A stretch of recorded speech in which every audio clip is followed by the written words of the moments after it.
भाजपा के प्रदेश प्रवक्ता डॉक्टर अरुण उरांव ने प्रदेश कार्यालय में प्रेस कॉन्फ्रेंस कर आलमगीर आलम मामले में कांग्रेस को घेरा।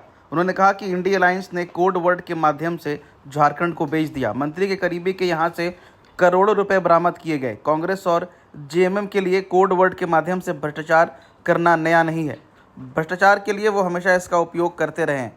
पूर्व मुख्यमंत्री हेमंत सोरेन के पूर्व प्रधान सचिव राजीव वरुणक्या के घर से जो फाइल मिली थी उसमें भी कोड वर्ड का जिक्र था। मंत्री के पीए ने भी मेंशन किया है कि किस किस काम के लिए किसे कितना कमीशन दिया गया और मंत्री को कितना कमीशन मिला है। आप सबको नमस्कार। आज की प्रेस वार्ता का विषय है झारखंड को इंडिया अलायंस ने कोड वर्ड के माध्यम से लूटा। आप सबकी जानकारी में है किस तरह से आलमगीर आलम जी के खिलाफ ईडी ने कार्रवाई किया। उसके पहले उनके ओएसडी और पीए और ओएसडी के सहायक को रंगे हाथों 32.20 करोड़ रुपए के साथ पकड़ा गया। राशि जब्त हुई और उनके कनेक्शन से 5 करोड़ और करीब 37 करोड़ रुपए रिकवरी हुई। मंत्री जी के बहुत करीबी उनके पर्सनल स्टाफ के पास।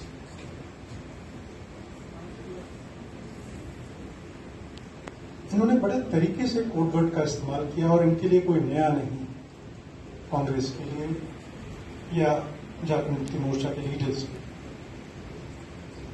हम आपको ज्ञात होगा जब हम लोगों ने आरोप पत्र पार्टी का हम लोगों ने जारी किया था उसमें हमने जिक्र किया था कि किस तरह से कोड वर्ड फाइल फोल्डर और बॉस का इस्तेमाल किया गया था। जब पूर्व मुख्यमंत्री हेमंत सोरेन जी के प्रिंसिपल सेक्रेटरी राजीव वरुणक्या के घर से कुछ फाइल्स रिकवर हुए थे और जो ईडी ने जब्त किए थे उनमें फाइल मतलब 1 लाख, फोल्डर मतलब 1 करोड़ और बॉस मतलब माननीय मुख्यमंत्री का जिक्र किया। तो इनके लिए कोई नया नहीं। इस बार जो ईडी ने पेपर्स रिकवर किए, डॉक्यूमेंट्स जब्त किए संजीव लाल के घर से, उस पर बहुत तरीके से उन्होंने एक्सेल सीट पे संजीव लाल ने मेंशन किया है कि किस काम के लिए उस योजना का मद कितना था, उसकी कमीशन कितनी दी गई और मंत्री जी को कितना पहुंचा गया और डिटेल उसमें जानकारी। लेकिन नाम की जगह उन्होंने इस्तेमाल किया एच से। ईडी ने कहा कि ये ऑनरेबल मिनिस्टर के लिए यूज किया गया और एम मिनिस्टर के लिए भी यूज किया और एम से किसी मनीष का भी नाम आ रहा है। उसी तरह से टेंडर कमेटी के लिए टीसी इस्तेमाल किया, चीफ इंजीनियर के लिए सी इस्तेमाल किया और इन्फोर्समेंट डायरेक्टर ने बड़े तफसील से टेंडर में किस तरह से कमीशन लिया जाता है उसका बड़ा विस्तृत ब्यौरा दिया। नीचे से लेकर ऊपर तक क्या रेट है, कितने पैसे कब और किसके माध्यम से पहुंचाए गए, इसकी जानकारी दी गई। तो इसकी सजा जनता देगी जो बहुत करीबी निगाह रखी है इन सब मामले की। और जब उनको मौका मिलेगा ऐसे भ्रष्ट नेता को, ऐसे भ्रष्ट मंत्री को, ऐसे भ्रष्ट सरकार को उखाड़ देगा। हम लोगों के जमाने में एक रिकॉर्ड चलता था, आप भी याद करेंगे, एचएमडी, हिज मास्टर्स फॉर्स।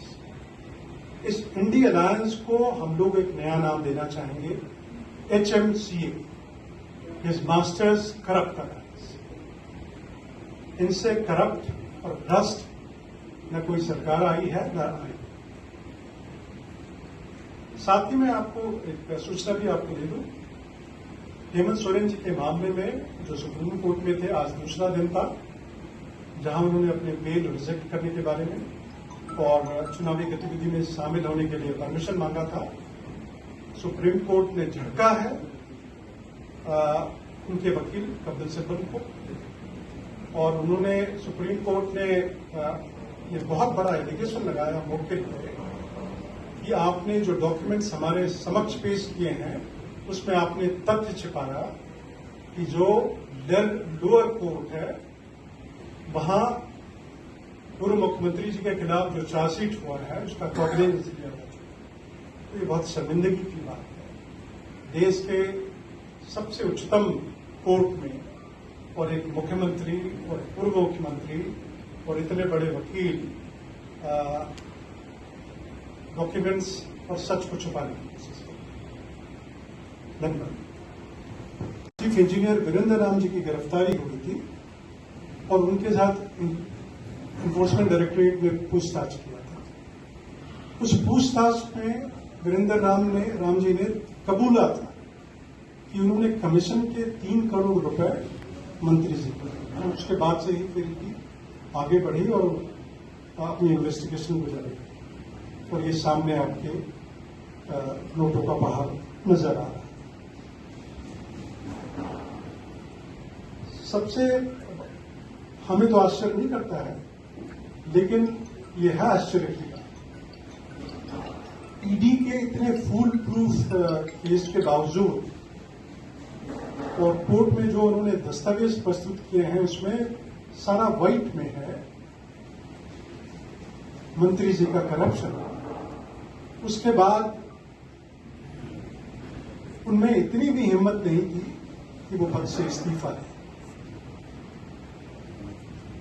माननीय मुख्यमंत्री चंपा सोरेन जी को भी ये संज्ञान लेना चाहिए और उनको मंत्री को मंत्री पद से बर्खास्त करने का जहमत उठाना चाहिए। ये कांग्रेस की पुरानी फितरत है। आप याद करें स्वर्गीय राजीव गांधी जो कहा करते थे कि केंद्र से हम 100 रुपया भेजते हैं और वो लाभुक तक पहुंचते पहुंचते या जहां डेस्टिनेशन है वहां पहुंचते पहुंचते उसमें से पैसे निकल जाते हैं। तो पार्टी के जितने कार्यकर्ता हैं, नेता हैं, लीडर्स हैं, उनको तो संगठन में ही शायद ये घुट्टी से पिलाई गई कि किस तरह से भ्रष्टाचार करना है।